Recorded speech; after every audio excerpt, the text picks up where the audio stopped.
So in this video, I want to show you how to use the Rodeo rope brush for Adobe Illustrator.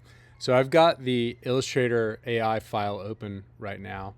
And the first thing you're going to want to do is go to Window, Brushes. And because you have this file open, these brushes will be loaded.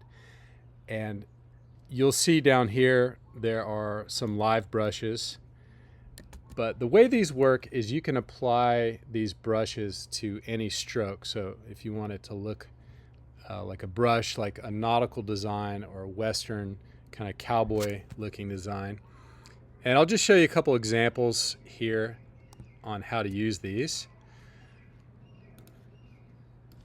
So right here, I've got the word rodeo just kind of loosely drawn out with an Illustrator path. So I'm going to select that, and then I will apply any of these brushes to that path, and then you can go up to your stroke and just thicken it up until it gets to a thickness that you like, and you can change to any color.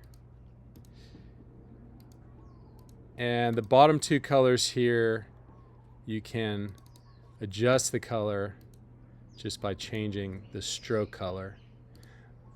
The other colors, the other 7 above that, you can't change them unless you expand the path. But for instance, if you want to change that from orange to black, you just change the stroke color. One other thing I want to mention about these brushes is they can get a little weird if the points are too close together or the corners are a little too extreme.